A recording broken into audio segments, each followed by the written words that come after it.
So the Coming submarine out. channel. Did they get lasers? I don't believe so. Lasers. Although I should also Lasers, note that in the axis of the submarine channel, that bigger might than I thought. have some current focusing that results in a stronger than average flow. Okay. Okay. We're out of here. Coming out. Coming off. That's full wide. Thank you. Lasers are off. Alright, pilot, so as you Head this way. if you'd like to push over or push out, I'll start heading over. Come down the rotator to keep you in view.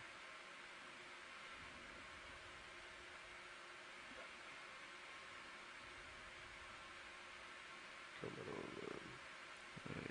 Yeah. Oh, I'm way down there. I'll get out front a little bit more here. I'm looking down at 7.6. Yeah. So it definitely looks like the substrate at the top of this 340. erosional remnant is pretty similar to what we're seeing in the channel axis where we started at dive. We're seeing a lot less prevalence of those clasts, pebbles, debris, and generally coarser grain sediment that we saw along the slopes. So that's just kind of characteristic again that on steeper slopes you tend to see coarser sediments because there's probably some level of slope failure activity keeping relatively fresh sediments exposed, even if it was still pretty mantled with hemipelagic sediment on most of our climb up the slope, and definitely none of the sheer cliff faces and exposed strata that we saw during the Barrel Steps dive the other day, or I believe a little bit in the Gully Canyon dive on the first one of this expedition. Alright, so we're going to be kind of running, not with the contour anymore, but kind of along it, so.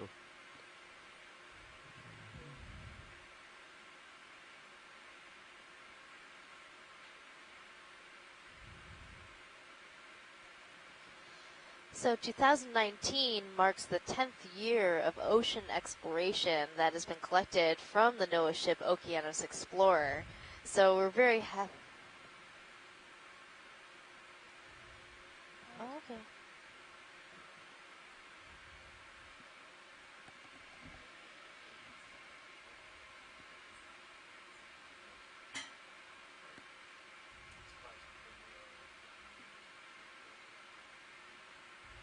Yes. Roger that.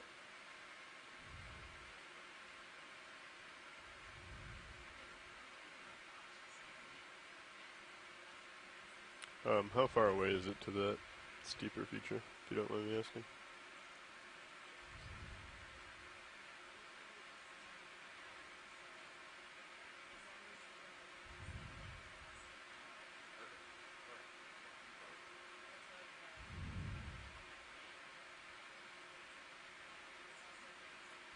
So I'd almost say come a little bit south of that, so you see where the contours are nice and close together. So a little bit down, forward, yeah, that direction, but head up a little more towards like the 18, yeah, so something like that. And that would at least get us back into the steeper features, but that's what, 700 meters. Yeah, it's gonna be a stretch, but at least like if you go half that distance. Right around there, yeah. What's that? 300? So, if you want to talk with the watch leads to figure out what exactly they're looking for, my understanding was they were looking for steep, but also if we follow a contour. So if we follow this 1340 over there and then until we get back into the steeper area, and then we can head up from there. Yeah, so it looks like this, the top of this erosional remnant is relatively featureless. It's fine-grained sediment predominantly. Yeah, but if we head directly towards that 13 sea star-like organism in 100-meter right the mark that I put there. So that's not very steep. So we'll increase in the depth, but we'd rather head over a little bit, be deeper, head over, as well as a large number of those polychaete worms of the variety, the filter-feeding variety, unlike the carnivorous and scavenger versions that we were seeing yesterday, which we saw dragging themselves around, and the predominantly difference between the polychaetes that we were observing yesterday and the ones today was horizontal versus vertical orientation. And that seemed to dictate their life plan as well. Okay. Where the horizontal ones were more mobile, while these ones kind of seemed to plunk themselves down in the sediment and filter feed away their days. Yeah.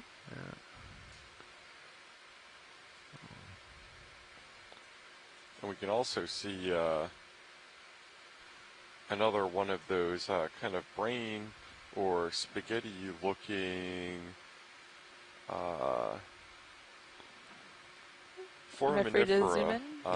Okay, name of them is eluding me right now. The xenophyophores. That's the one, on the tip of the tongue. And then on this rock, we're seeing a bunch of encrusting demosponges. So these sponges are actually very, very flat and encrust over the rock, so they don't build like really thick bodies like you see in most other sponges.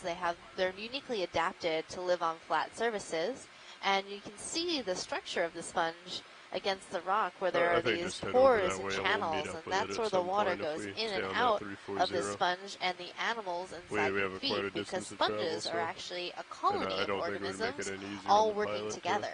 Have that contour and run over. Much like a coral is a colony with a number of polyps that work together. Pilots in the and so the actual trail that we're taking. Demi in Latin means half. So is that a reference to the fact that the demi sponges don't really form like protrusions off the substrate that they're growing on and more encrust them? As we go through. So a lot of the scientists will want to move sponges, but demo sponges. In our favor. I guess that's a no. However, if we were to run directly to the 1300, 1300, we'd make it to the top faster.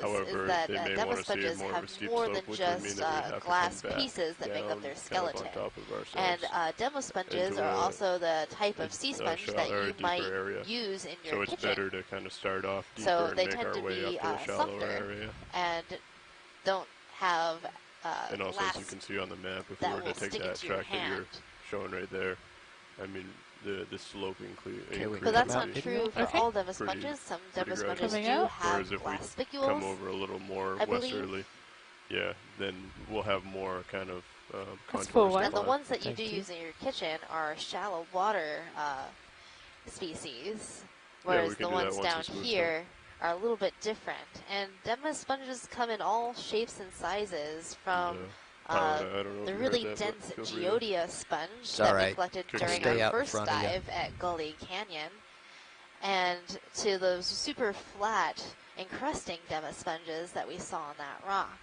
And then one of the most fascinating sponges that I know is the carnivorous sponges in the family Cladorhizidae, or at least I'm which are uniquely adapted to act more like a Venus flytrap plant, in that they will capture and dissolve organisms that get attracted to their sponge base. So a lot of these organisms have really interesting morphology, some having like globes or balls on the ends, or long spikes that are sort of sticky, or spicules that are modified to grab onto something that might be a good prey item. Comfortably.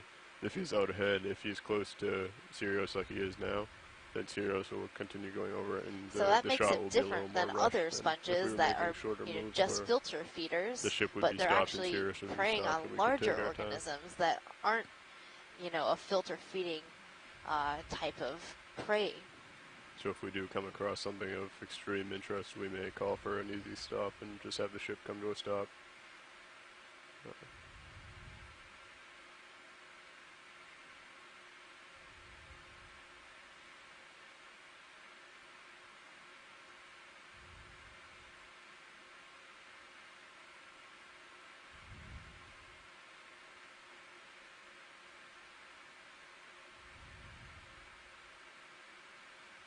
Unfortunately, it's all very situational. There isn't one equation that you can plug it into and it all works. So up in the water column, we saw a macourid fish, or a rat-tail fish, also known as a grenadier. Those fish have long tapering tails, are in some of the larger organisms that we see at these depths. Wrong and how best to avoid that. Pilot, there's a big fish in the water column above us. Sort of floating up in the water column. Here we go. There's one just to the top right of our view. And they also seem to like to hang out behind the Deep Discoverer. Oh, look! Yep. That's awesome. This is a type of squid. Okay, one of those toothy squids that you were talking about in your email. It's quite close to you. Yes. Back up a little bit. This is really interesting, Megan. Can you tell me a little bit about this? The first thing that really just jumps out, other than that gorgeous deep red color, is the fact that it only appears to have 2 tentacles. And the one, compare that to the short fin squid that we were looking at yesterday, which had, oh, never mind, I sit corrected. Yes, it has 2 long tentacles, so it's a lot like the one that we have out in the dry lab, where it has these 2 distinctly different tentacles, where the other tentacles are shorter. You're starting to drive underneath me? Yeah, this is really interesting looking. And Megan is feverishly looking through her guidebook to look for an analog species that it might be similar to in the Pacific. Okay, I'm going to go back to the fish. So we have seen other squids like this before, and I'm no cephalopod expert, but it's definitely one of those squids that ends in toothies. Following you up as you push forward. And the coloration of it, that red, I believe, and correct me if I'm wrong, Megan, red is a good color in the deep sea because that can be kind of a protective coloration in bioluminescence that doesn't show up as well as some other colors. And its color looks really similar to a squid that had a real good PR run, the vampire squid, which was just really distinctive for its extremely exotic looks and had that similar deep red coloration. I missed that fish. Yeah, so that squid is definitely strutting a new style for it's fall 2019. That's a different deep fish. Red with white ends to the tentacles. Red is the new black in the deep sea. So that squid might be in the family Ceratoothidee. She's moving away from you, though. So perhaps if Mike Vecchione is listening, he might know a little bit more about that squid. And now we're following the swimming patterns of a macrorid rat-tailed fish. It zoomed away when noticed we were gotten away. Creeping up behind it. Stay just out of reach here. Yeah, it looked like that squid had the energy optimization down pat, and it was just kind of drifting neutrally in the water current. Okay, you started to drift underneath me again. Yeah, pushing ahead. We haven't seen too many numerous cephalopods on this dive, but 2 very distinctive and very cool looking specimens. So sometimes you have to go for quality over quantity.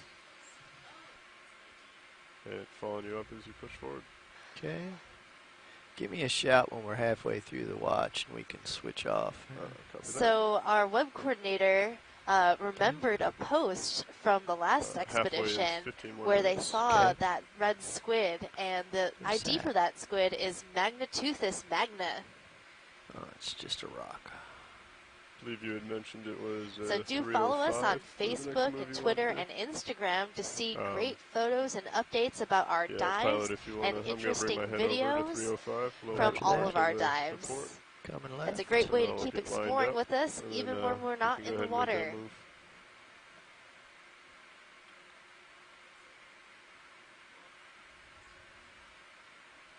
I am falling in.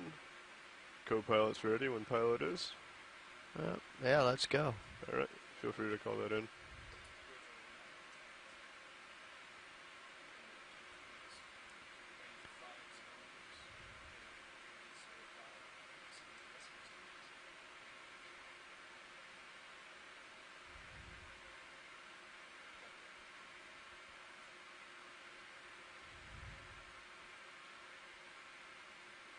Yeah, especially on a longer move like that, the Sirius is a point of reference for the pilot, or just another point of reference other than his cameras. So if we're making a long move like that, it helps to line up Sirius first, darting around rather energetically. It's more of driving forward, and then so I suspect once he that's knows where his a reference point is, lanternfish, a type of fish kind of known as zigzag from there, always knowing that Sirius will hold her. They have photophores on their underside, which produce bioluminescence. Yeah, I couldn't tell that those glints that we saw as it was going by, whether that was our lights reflected or whether it was light produced on its own. Current's still pretty light, pilot. It's most likely a reflection of our light heading because change we are took just me down so bright, slope a little and bit. they tend to be very silvery in color, so that's probably reflected light back to us. Parallel with the contour now for a little bit. I'm gonna crab along. But the fish that that anemone was eating yesterday, you saw those small white pores on the belly, and those are that's likely the fish that was being consumed. So I'm having one of those head things. And those pores on the belly are where the bioluminescence is. Generally another reason why we like going up the contours is because you can line up perpendicular to it and kind of push right up. And you really only need to worry about where your toes are. Now when we're going along parallel with them, you kind of have either your port side or your starboard side that could run parallel, or what you can do is do what pilot's doing now, is turning kind of. So on this dive so far, dive 4 of the Deep Connections 2019 Leg 2 ROV and seafloor mapping expedition. We started at the base of a channel which is inside the Northeast Channel area of interest adjacent to the Marine Protected Area. We landed in a relatively fine-grained sediment area within the Northeast Channel. D2 doesn't care. And then ascended up the slope to an erosional remnant that is kind of an island protruding proudly between two submarine channels. And along the way up top, we saw a number of mushroom corals and a couple of other sponge creatures species. And we have something interesting in our sights right now. Yes, we do. This is a very cool organism called a sea spider. And this sea spider is very large. So as we zoom in, we maybe get some lasers on it to see how large this is. Lasers are on video, so those when you come out, laser points, those red dots, are 10 centimeters or 4 inches apart. Yeah, the auto XY. That's making this organism almost 30 centimeters. With its legs included, of course. So this sea spider is in the family Colossennidae, which makes sense because it is extremely large. Now, Megan, we saw a couple of other what looked like little tiny sea spiders on that Venus flytrap anemone earlier. Would that have been juvenile examples of this same species or a different one potentially? Yeah, I'm just I would believe that that was a little bit better light different here. species altogether, probably in the Pycnogonidae. Looks like you may have a toe. Yeah, we can have a look now. Zoom. So the scientific name for sea spiders is Pycnogonida. Gonna hold here. Yeah. And in this larger version, you can see that proboscis. That's that center dark red structure that looks like a straw or a tube. And then it has some other smaller appendages curled up near its body that it uses for reproduction, I do believe. Okay, gonna zoom in more. Yep. Yeah, and it's really, especially this large example, just makes it really easy to see. It has just a lot of similarity, superficial again, to the daddy long-legged spider that we see on land, of just that like relatively small central body suspended between those extremely long legs. My auto XY is just not as good as putting yourself down. Oh, I got a lot of tether tug here. So an interesting thing about sea spiders is that, as you can see, most of their body is really just tubes. So they have a really unique muscular system that allows the animal to move and ambulate with their legs.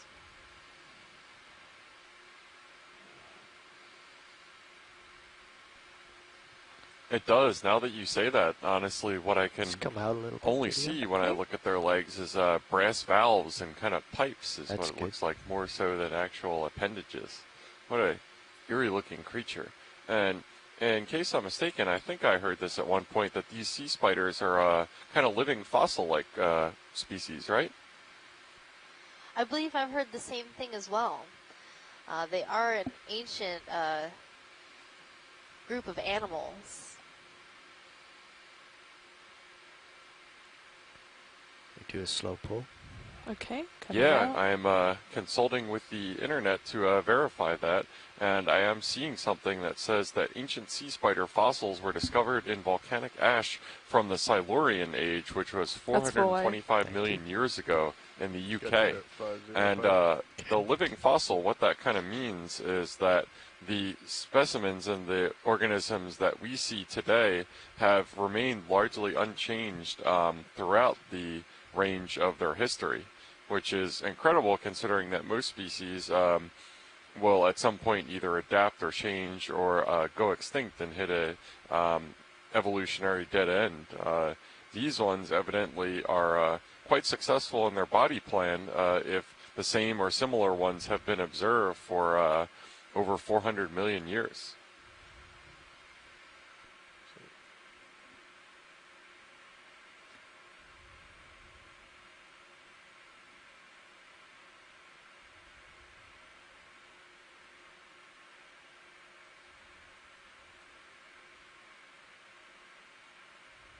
Fish. He's running away.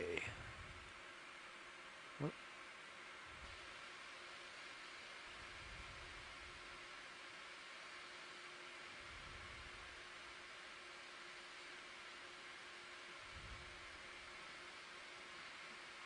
Yeah, it looks like we're queuing in on another small fish right now, which is probing the seabed substrate for food. That seems to be a fairly successful adaptational and survival plan down here in the deep ocean. It's kind of filtering through.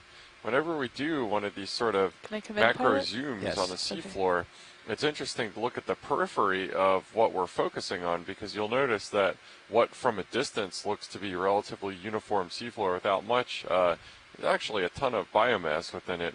That's little sea stars, small anemones, some of those forams that create those spaghetti pile looking things. There's really just not too much area of the seabed that isn't covered. I see a couple little sponges as well. So it's really interesting just to give you an idea of the relatively dense biomass in this area, even though from a 20-foot view it might appear relatively featureless. So this fish we're looking at is a type of fish in the family Moridae, which includes the hakes. So this is a blue hake, Antimora rostrata.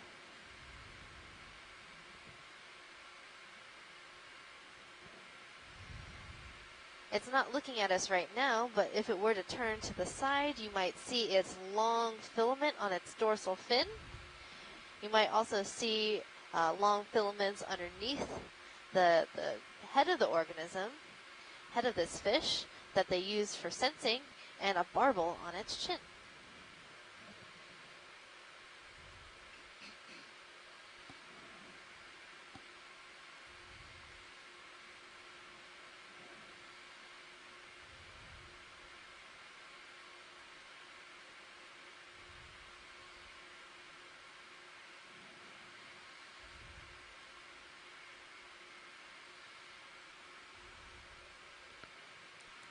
It just doesn't want... This rock in the foreground is interesting as well. It looks to be colonized, what I assume are sponges, but they certainly look like toadstool mushrooms. Those are really great. Yeah, I think you're right. They do look like sponges. I'm trying to determine if they actually are on little short little stalks, or if they're just these sort of rounded. Can I come in for full zoom? Glass sponges. Okay. They might be glass. I think they're glass sponges. Do we have any DFO assistance on the line for identification of these?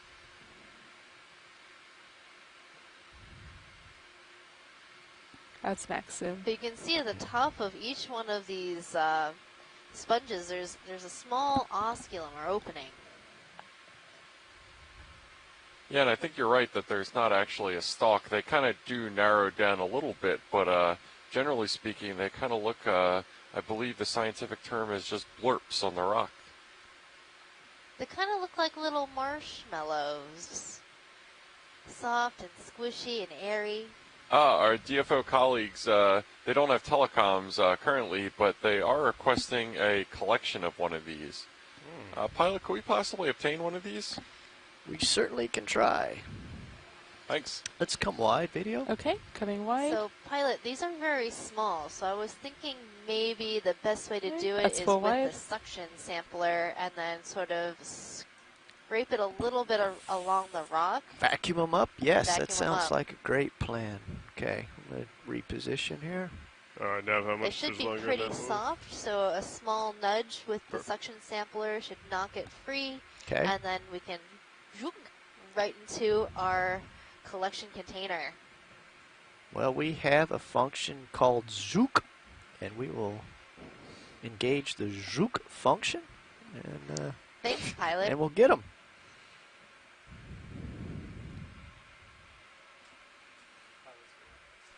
Good.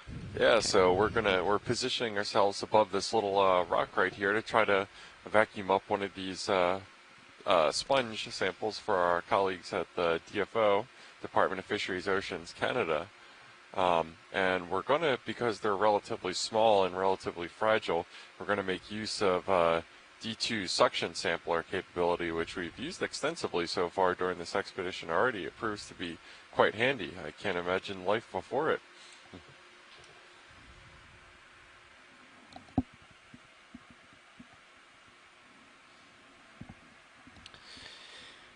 Okay. I'll let you get organized there. We're ready to go. We're ready to go. Oh dear. On me, if I could have Mini Zeus on the minute bend.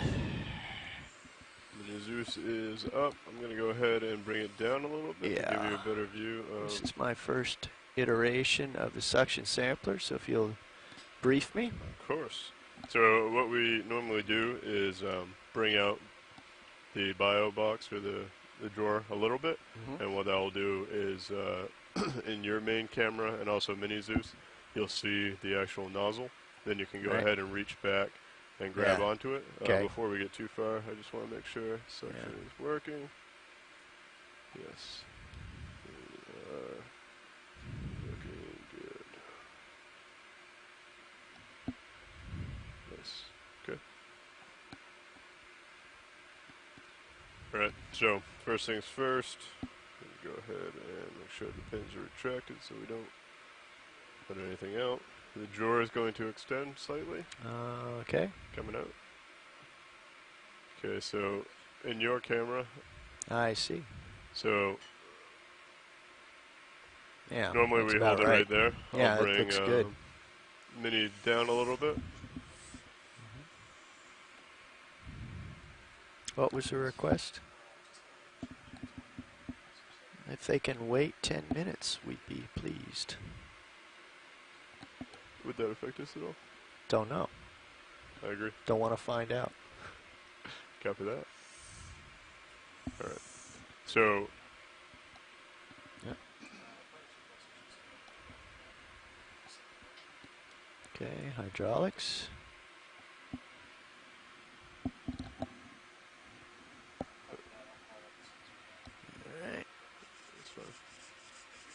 Wow, it's interesting. Get some oscillation on the arm there. Okay, so what you're going to want to do is bring in the arm, and if this is the nozzle, yeah. So the procedure for the suction sampling is where one of the manipulator arms is swung around to grab the centrally located vacuum tube. Normally. The manipulator arm pulls the tube outwards towards the suction sampler, much like your arm holding the vacuum cleaner extension. So you're going to come down, and you want to come down as straight as possible. Brings it towards the sample, engages vacuum, and then we have a series of 6 suction jars within a rotary. And if you have it straight down, what you can do is when you get close to know if you're near the back or not, that is looks you can just much twist like the wrist a little bit, chamber around of a revolver. And then as each one is filled, the next one is brought to bear. And so you want to grab the flat collar in the fingers, not so the cutter shouldn't even touch it. But if you can grab it in the fingers itself, that's usually works pretty well. Okay, I got way too much shoulder down here, I think. So I bumped into something. So it's definitely, you got the manips, your main, and also the mini Zeus are kind of the best to line yourself up. Normally the mini is to see how far back you are on the collar. What am I bumping into, though? I'm definitely contacting something. I think you need to bring it out further. Okay, I will bring it out. So I'm definitely hitting something. Coming out. With something up high. Yeah, that's much more better. Copy that. Yeah. Okay, adjust the mini a little bit. Okay.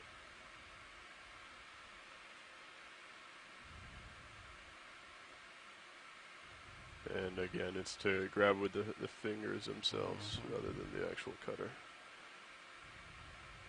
Nice. And even a little bit further back if you can. Actually, that's fine right there. Yeah. So now what you're going to want to do is you want to drag it straight out, and sometimes straight out and slightly down is normally the best. Straight out and down. Okay. And if you can keep it to the starboard side, that's where the reel's pulling from. Yeah. There you go. Nice. And another thing is you don't want to twist your wrist too much, because if you get too far on that bend, it makes it challenging. And also if you, I don't know if you already have the grip lock in, but yeah. Grip is locked. So the next thing that's normally easier is to bring it out, kind of come to starboard and swing back in on your subject. So you can actually use the transparency of the tip of the nozzle to see what your kind of the working space you have. There you go. And then if you can exactly like tilt it back and down, and then as you go over, we can have video zoom in. That's too much twist here. Actually, I want to be like this. I got it. Here we go. Because we got to get the zoop function.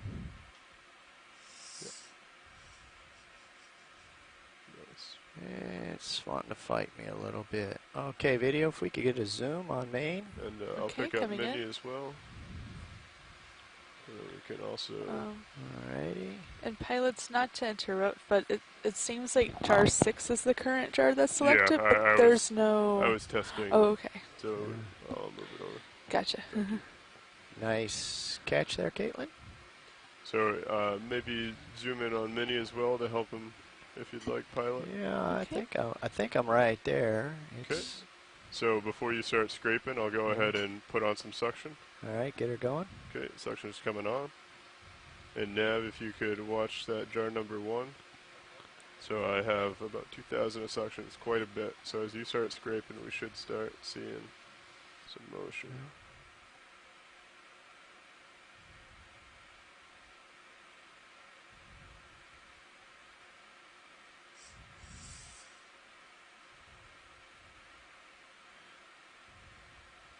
Tough little boogers. Unfortunately, the angle of this thing is suboptimal, but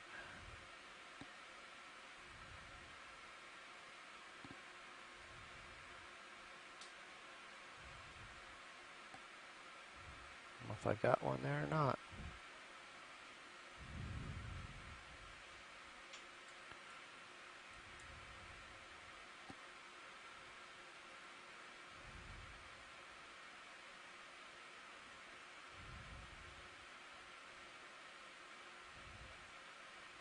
Okay, let's try this way.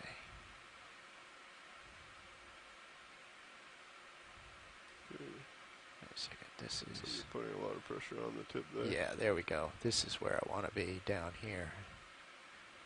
leave. Have you seen anything going? I see one. I think I saw one going there. There's a piece. Yeah, I see another small piece. We have a small piece. Are you satisfied with that? Or? Well, so wait a minute here. Let me try to get a big chunk here. Right. There we go. When that goes in, we'll go ahead and turn off suction. Wait a minute here. All right, suction's off. Just when I was finally figuring out how to do this. We have 3 pieces, I believe. Is that? Okay. It's. What does watch lead? Yeah. You can see one up on the. Yep. Are we okay with that, or should I go for more? Try one more. Okay. Just for good measure. Yeah, I was having fun. Same jar. Yep. Okay, suction's coming back on.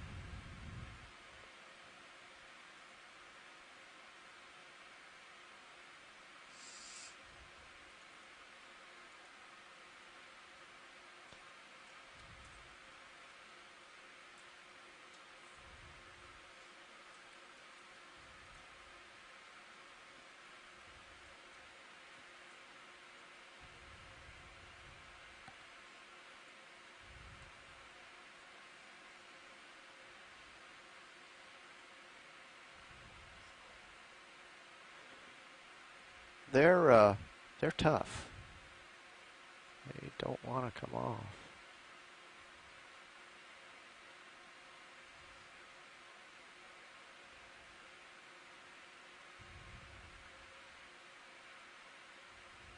Get that piece.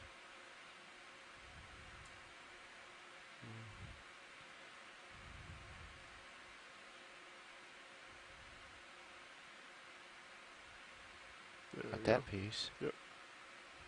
Good. Okay. And there's that one right there. Okay.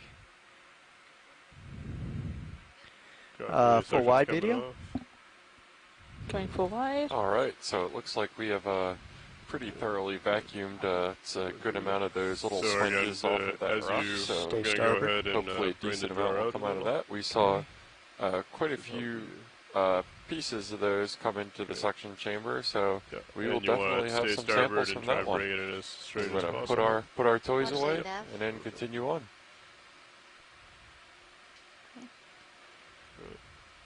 And when you get a little further back, you can just let the jaws go, and it should suck back in. Watch lead nav. You're putting a little bit of twist on it with your wrist. Yeah. There's that button. That's not it. There it is. There, nice. Okay, I'm going to go ahead and bring the drawer back in. I don't know, that's what I was asking. It's difficult. Yeah. I think we should rotate the angle so the long part is at the top on the sampler. So when you grab it, see, so that I could have come down and just, not like that. That's true. Just a thought after the first fumbling attempt. Okay. I'll go ahead and bring the video over. Yeah, if you can come right on Mini Zeus, I'll put this thing away.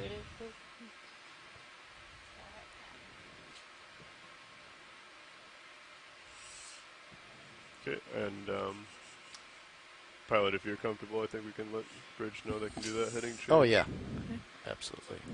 All right, so I think we're going to have a return to topside. Pilot, can we zoom on the rock just so science knows what's left? Sounds like a good haul to me. Okay, I'm going to zoom in on the rock. Yes, and a rock. Can't forget that rock. That rock is now an associate of that coral. Oh, and check out this neat polychaete that's on this rock, too. Oh. So, I don't know if that was of interest to science, but... So those sponges were holding on pretty tight to that rock, and you can see the areas where they were. I think we've got at least 2 of them. And there's probably more in there, because everything that scraped off there doesn't seem to be lying anywhere nearby. Can we get a pan to the lower left, that little worm? We got quite a few samples in the this jar. worm has nice. like 3 colors, another fashionable organism. It seems quite patriotic. Okay, coming in. It's sort of a blue, red, and white. Yep, right. That's very interesting. I'm also now trying to determine which side is the head. I'm thinking the bluish purple side is the head.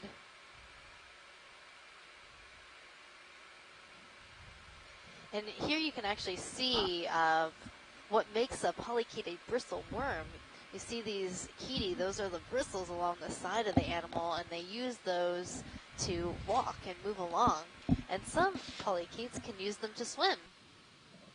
Yeah, and this looks like a free-living one, unlike the ones we were seeing yesterday, which I think you mentioned the chaetae in those ones are specially adapted to hold on to those tubes that they build for themselves, right? That's right. This one looks like it has plates, so that purple part looks like plating, and the polychaetes that have plates are called polynoids. So you can sort of see the different plates along the animal's body. So that's a polynoid polychaete. A patriotic polynoid polychaete. Got it. They certainly know how to celebrate. Yeah, that sounds good. And Lindsay from DFO in the chat room says it's possibly from the family Polynoidae scale worm, as you said.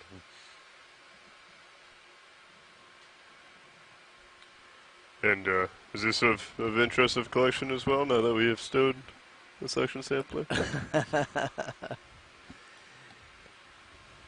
Hey, DFO, is there any interest in getting a hold of a sample of this polychaete? View that you'd like? Can we center the polychaete? Check in with Shore right now on that. Stand by, please. Bring it on. And now that we have the suction sampler, we have the ability to sample very small and delicate organisms that we didn't have in previous years. Right. So it's a really great tool. If you want to come out, please, just for a second. Coming wide? That would, previously be impossible to get.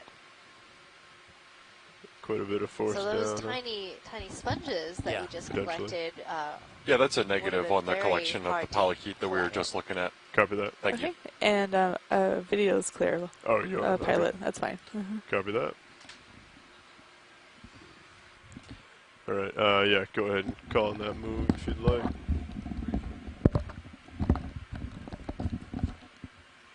Other delicate samples that we can collect with the suction sampler include very soft and delicate sea cucumbers. And I'm kind of curious why there's been a lack of sea cucumbers within our dive, because this looks like an area that sea cucumbers would enjoy. Not a single one, Megan, that we have seen so far. I'm wondering if they had their visas lined up or whether they got rejected.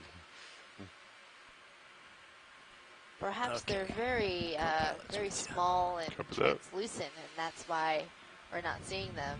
Usually the sea cucumbers tend to be pretty obvious and exciting in the deep ocean, being, great colors like pink and purple, some having really interesting projections along their body, and others go and jump up and swim in the water column by sort of flapping their body, doing their crunches, they can swim and move to another location. Yeah, when we were transiting down to the site, diving down, Megan was telling me about the pelagic sea cucumber, which is it's wild, the kind of adaptations that these similar organisms have to live in completely different environment, just like those polychaetes, the carnivorous scavenger ones and the filter feeder ones that we've been seeing a lot on this dive. And I think one of my favorite sea cucumbers is the sailing sea cucumber or gummy squirrel called Cycropodes. They come in a couple of variety of colors, purple and yellowish green. We often see them in the abyssal sea floor. And the last one, one of my favorites that I saw ever was in the Clarion-Clipperton zone within the Pacific. Okay, sounds good. And they have this very long tail it's sort of flattened like a squirrel's tail, and they can use it to sail up on the water column to go to a different location. And video, feel free to zoom past skids whenever you'd like. Thank you.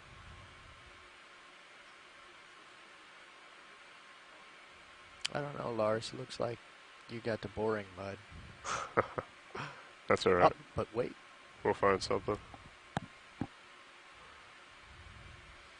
Yeah, and even though this location is similar to the axis of the submarine channel in which we originally landed, we are seeing a couple sparse clasts of sediment here and there that look to be relatively mantled with sediment. So this is probably material sourced from the glacial trough mouth fan that this whole general structure is made out of. And this is kind of an example probably of the kind of material that was eroded into to form the submarine channels that are to the two sides of the erosional remnant that we are currently on top of and poking around.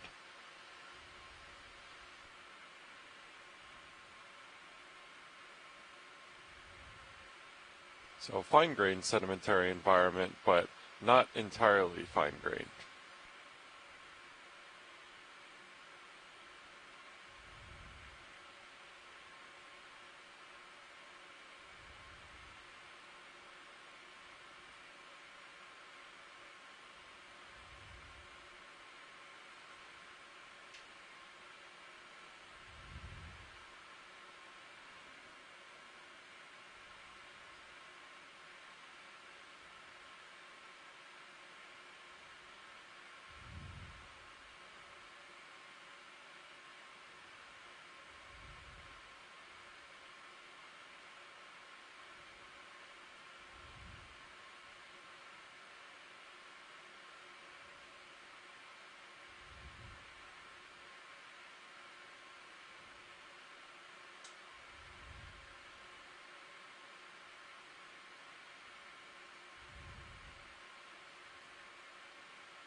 So while we're transiting over this relatively flat and not too much going on other than the forams that we've been seeing and a couple brittle stars, this might be a good opportunity to introduce our crew here, our ROV team and video team.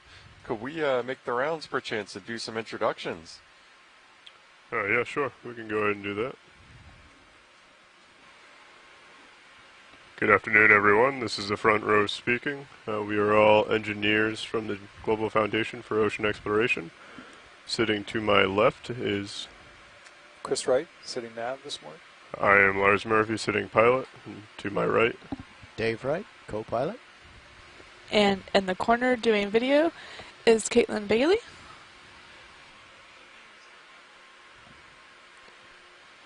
Yeah, so thank you guys for doing that introduction. The Global Foundation for Ocean Exploration are our partners on this expedition, as well as the whole Okeanos program. They maintain, deploy, capture the video from, and do pretty much everything to do with our two-body ROV system here on the Okeanos. Deep Discoverer, which is what you're getting from camera feed number 1, as well as Sirius, which is coming from camera feed number 2. Video, if you see anything that jumped out at you, a really incredible system that has just been deployed in several ocean basins all around the world at this point to capture the stunning HD footage that you're seeing right now.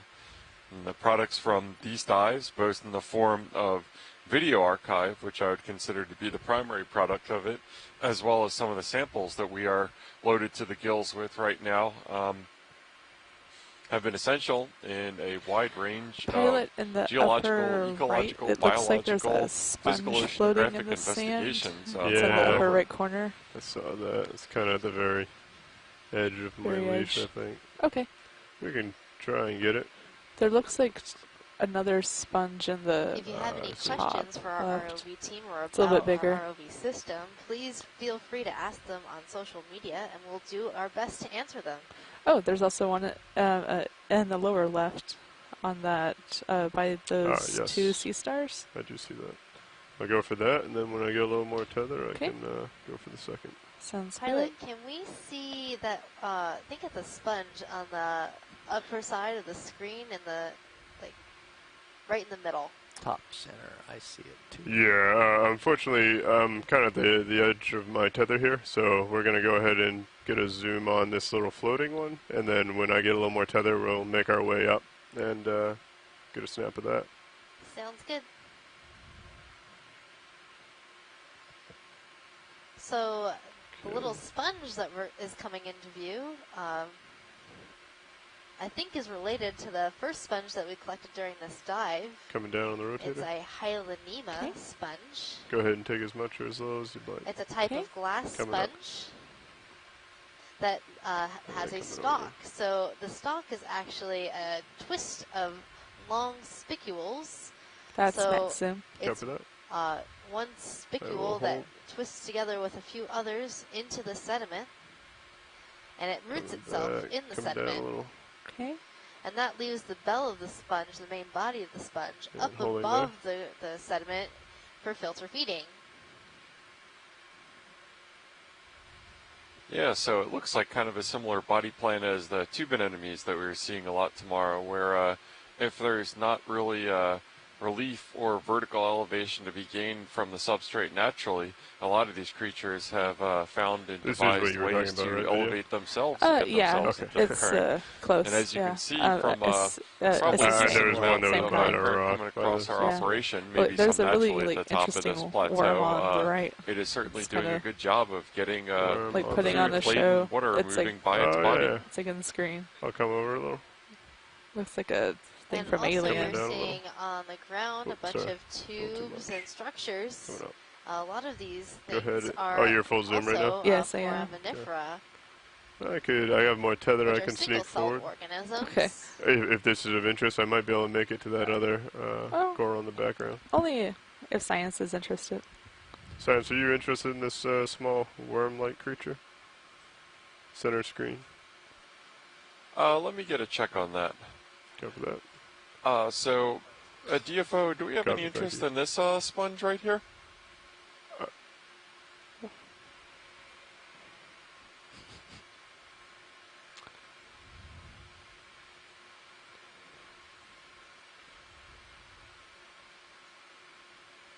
So, watch leads. I was actually talking about the little worm that's dancing in the middle, just to the right of the sponge. Oh, I can see it now. Looks like he's eating something.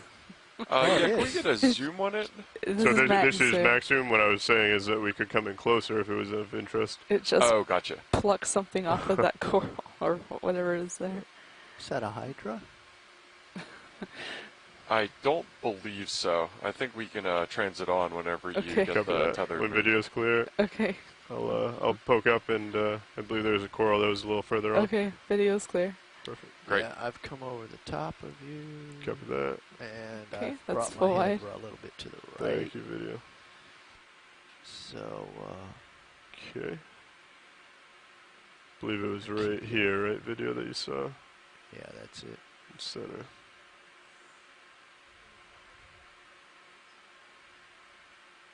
Sorry. Yeah, I think it's the bigger one to the, like coming center-ish. Okay. It's a coral too. Yep. We'll go ahead and sponge first. Watch leads. Do you have a preference? Yeah, let's get a zoom on the sponge, please. Okay. Get settled. Go ahead and come in. Okay, coming in. Gonna bring you over a little bit. Okay. Yeah, so to my inexperienced eyes, this looks like a slightly more jumbo-sized version of the sponge that we were just looking at before. Yep. It looks like the stalk is a little more robust, and therefore it's not swaying around as much in the current. And as with most things that form any sort of relief in this area, it's got itself an associate in the form of a brittle star, which is kind of wrapped around its base.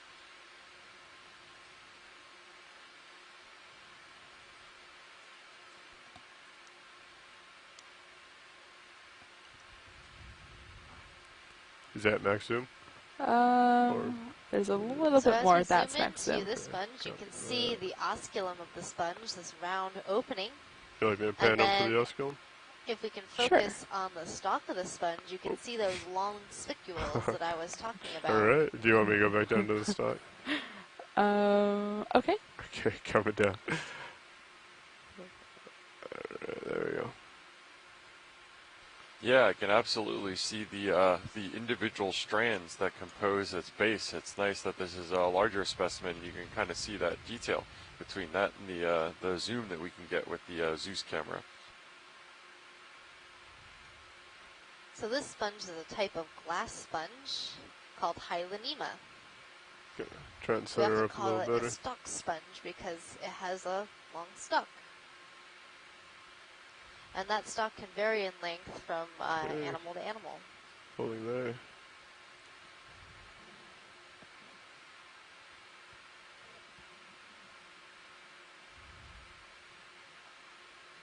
Right. Oh, and then you have a little amphipod, I think, poking out from behind the sponge. It's walking on some long, thin legs. Gonna move up to see that. Okay. Coming over. This is max zoom, correct? Yes, it is. Copy. Oh. And then on that There's another one of those. Next to the sponge, there's a caprellid amphipod. It's a very interesting form of amphipod with a very elongated, thin body, specially designed to hang on to a substrate, and they sort of just float. What would you like me to focus on? Video? Off that substrate to collect food. And so they have these specialized hooks that they can hook into whatever they're hanging on to, like this tube. Okay. The next thing we'd like to see, pilot, is that coral. In the background? In the background, yes. Copy that. That's cool. I've never seen like these guys move before. That's cool. One of the most interesting things about doing these types of surveys is when we do get these really great zooms, okay, it's off to the left, to see how many things are actually here. So as we're flying really high above the seafloor, it doesn't look that there's very much. And the diversity of life isn't very high, but the more you zoom in, the more you see, and the more exciting it gets. So it's great to have this ability to really, delve deep into video's going to switch out, and see these pilot. very small organisms. Absolutely. I'm sure even with early ROV studies that had some cameras on them, that sort of detail wouldn't have been resolved and we wouldn't have known they were there. Even bringing samples back, a lot of that substrate and those organisms that live in the benthos are extremely fragile and come back mixed up into fine paste when they're brought back to shore. So it's only kind of when we get them in their in situ environment and come and visit them when you're ready, on their terms that we really get an idea of the diversity that's here. He's changing headsets. Copy. Doris on headsets. It's also great to be able to see the behavior that these organisms Whenever you are set up video, we're going to go ahead and zoom in on this coral. With the world around them.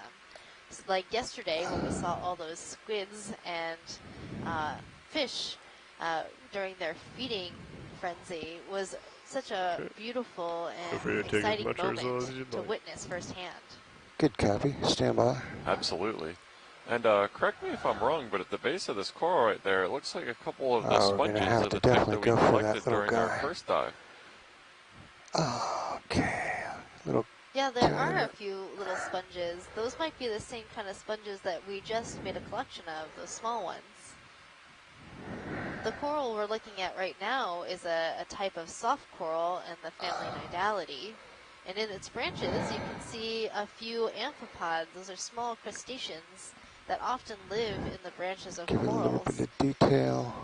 Some other amphipods live in the water column. Those are those hyperid amphipods. They have really fascinating eye structures. That's full zoom. Copy that. Watch these. Would you like to see the top, bottom, where we are now? Can we see the bottom, pilot? Copy that. Video scrolling down to the bottom. And so those red spots on the head of that amphipod are its eyes. Holding there. Copy. And it looks there. like right in the front of our view is a xenophyophore. And then near the base of the coral, we're seeing some demisponges along with an anemone. Slip and to then the background. It looks like this sort of sparsely